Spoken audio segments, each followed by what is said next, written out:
forced onto anyone. True belief has to come from a person's own understanding and conviction rather than from pressure or religion.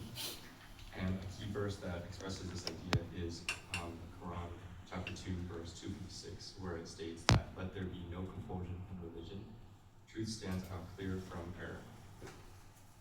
And this verse highlights the idea that religious truth should be recognized through understanding and reflection, and not through force. In other words, the Quran teaches that religion must be chosen freely. And secondly, the text suggests that God intentionally allows human beings the freedom to believe or not to believe. And this is supported through the verse. Had your Lord willed, all the people on earth would have believed. So can you compel people to believe? That's from chapter 10, verse 99. This verse shows that even though God has the power to make everyone believe, he chooses not to do so. This idea suggests that religious diversity exists because human beings are given freedom. People are able to make their own decisions about faith and belief. Overall, the Quran encourages people to come to faith through understanding and reflection rather than force.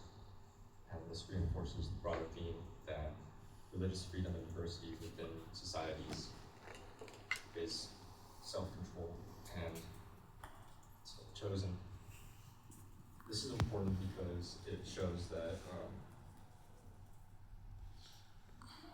human freedom and religious diversity is chosen by you and it's not forced upon you, and it's a peaceful coexistence between different religions. Basically, adding on to what you said, because there's also different religions, some believers of Islam also believe that there's prophets from other cultures, so that like the message of God kind of transcends language and culture, and that's why there's so many prophets that are mentioned in the Quran and those who aren't mentioned. To kind of emphasize that there are so many different prophets within the world, and that can also be a verse that I think really relates to it is, and we have sent no messenger save in the language of his people. He might clear unto them, then God leads astray whomsoever. Oh my gosh, I can't speak, I'm sorry. And he will and guides whomsoever he will. He is almighty, the mighty, the wise. So like I said, it just emphasizes that there is a lot of religious diversity, and even though there's many different messengers, they still will lead to God in some way. Another good example of this is that what we learned is like some Sufi scholars also believe that Hinduism is one of these as well, that like even though they might believe in another God, it still leads them to God in some sort of way, which also kind of relates to other beliefs in Hinduism, or some Hindu believers that believe that there isn't like multiple gods, but different variations of the same God. So it kind of relates to it in that way. This displays how faiths can be interconnected, as the word of God transcends languages and cultures, as I said earlier.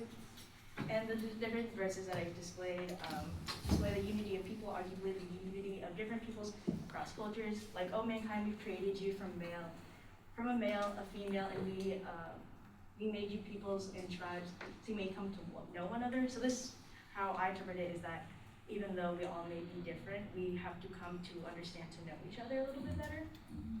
And one verse I thought really stood out was,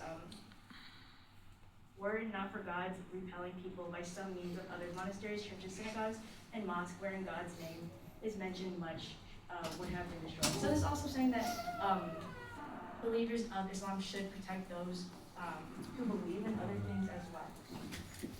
Which is also really evident in, like, if you look back to, like, also during the Holocaust, a lot of Muslims also took in Jews to house them and protect them during the Holocaust and stuff like that. So it just shows religious unity and tolerance.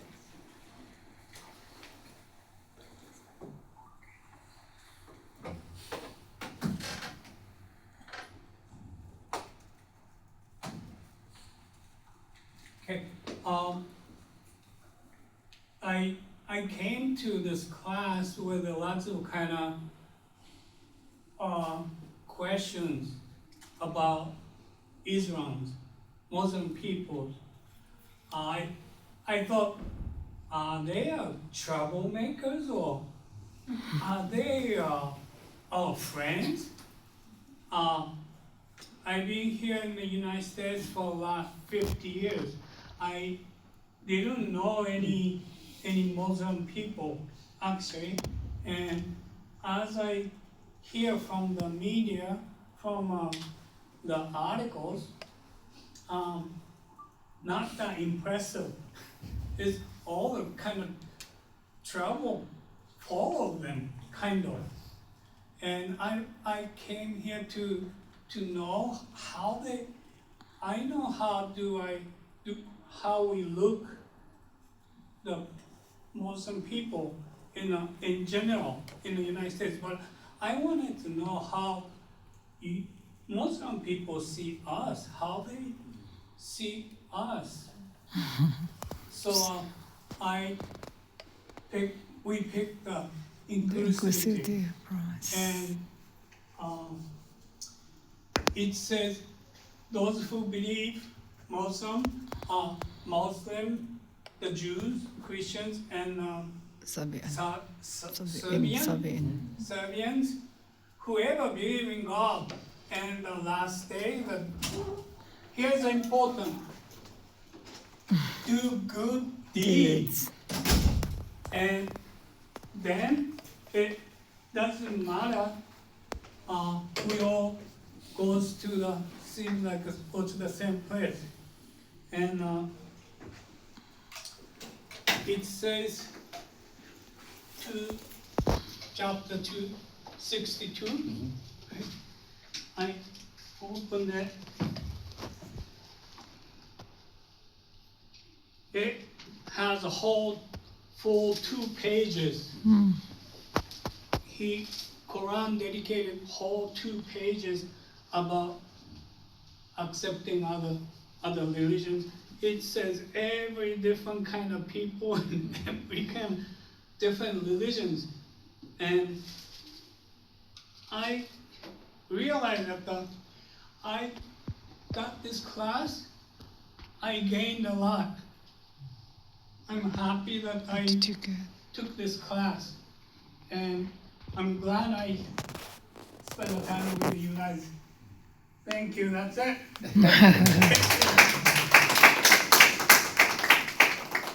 Right?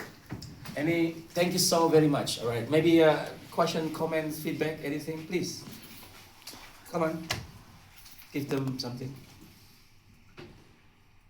Go ahead. Yeah, go ahead. I think you was about to say something. No? Me? Yeah? Oh no. I'm sorry. Any question? Yeah? No question. No questions? Was there anything that you found interesting in terms of, like, when you were studying on it that was like, that stood out from other religions besides just the full inclusivity? I don't really think stood out, but learning about this, it kind of showed me more so how similar they all were. Like I mentioned earlier, like the thing about kind of like the all roads lead to Rome kind of deal, where like all prophets kind of may lead back to God. It really reminded me of like in Hinduism, how like believers in Vishnu or Vaishnavism relay other gods to just be Vishnu, just in different forms as well. So that's what it kind of Very nice. Thank you. Thank you so much. GTA and Nori. Thank you. The next one, please. Yeah, go ahead. Thank you so much. All right, so let's see.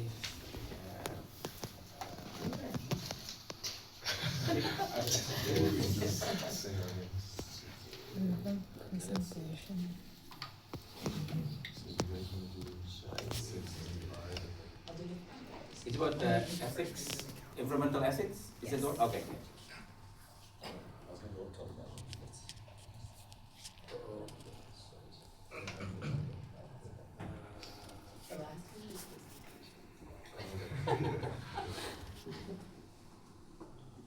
Which one? Yeah. Okay. It's Oh. I see.